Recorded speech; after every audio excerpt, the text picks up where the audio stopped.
ప్రభుత్వం మూడోసారి అధికారంలోకి వచ్చిన తర్వాత కేంద్రంలో ఏదైతే నిర్వహిస్తున్నటువంటి నీట్ పరీక్ష ఉందో ఈ నీట్ పరీక్షకు ప్రతి సంవత్సరం 28 లక్షల పైబడి విద్యార్థులు సంవత్సరాల తరబడి లక్షల రూపాయలు ఖర్చు చేసుకొని రాత్రనక పొగలనక కష్టపడి ఈ రోజు నీట్ పరీక్ష రాస్తే కేంద్రంలో అధికారంలో ఉన్నటువంటి బీజేపీ ప్రభుత్వం కేంద్ర విద్యాశాఖ మంత్రి ధర్మేందర్ ప్రధాని గారు ఈ రోజు నీట్ పేపర్ ను లక్షల రూపాయలకు అమ్ముకుంటున్నటువంటి పరిస్థితి ఈ దేశంలో కనబడుతుంది.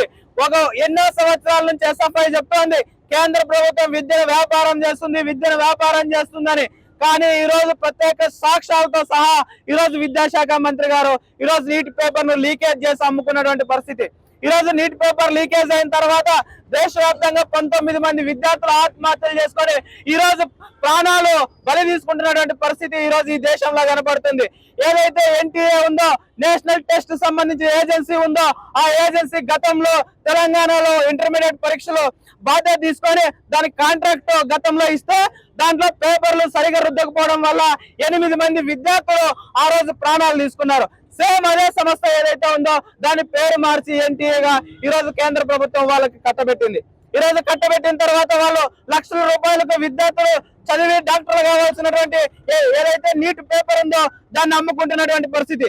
దీనిపై సమగ్రమైనటువంటి విచారణ చేసి ఎవరైతే పేపర్ అమ్ముకున్నారో వాళ్ళపై కఠినమైన చర్యలు తీసుకొని వాళ్ళని వెంటనే అరెస్ట్ చేయాలా. అదే విధంగా కేంద్ర విద్యాశాఖ మంత్రి ఎవరైతే ఉన్నారో ఆయన వెంటనే రాజీనామా చేయాలా.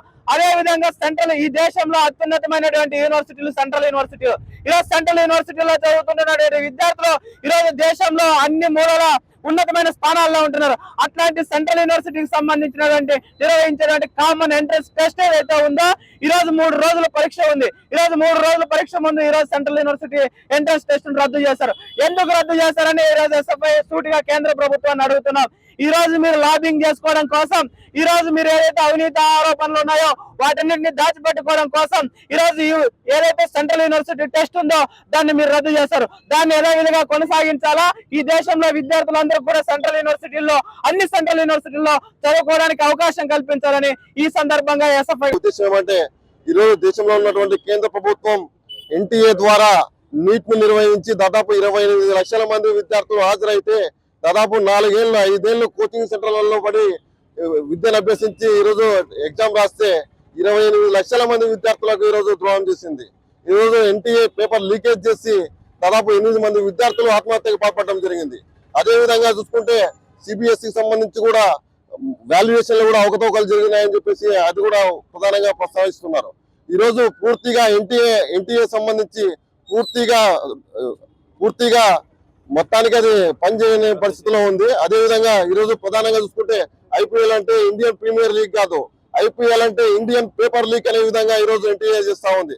కాబట్టి దీనికి నైతిక బాధ్యత వహిస్తూ దాదాపుగా ఈ 5 ఏళ్ల కాలంలో దాదాపు 29 పరీక్షలు లీక్ అయినాయి. అదేవిధంగా 48 పరీక్షలు ప్రధానంగా మొత్తానికి రద్దు చేసినటువంటి పరిస్థితులు ఉన్నాయి. కాబట్టి మేము ఒకటే చెప్తున్నాం, దీనికి నైతిక బాధ్యత వహిస్తూ కేంద్ర విద్యాశాఖ మంత్రి ధర్మేంద్ర ప్రధాన్ గారు రాజీనామా చేయాలని చెప్పేసి భారత విద్యార్థి ఫెడరేషన్ ఎస్ఎఫ్ఐగా మేము కోరుతున్నాం.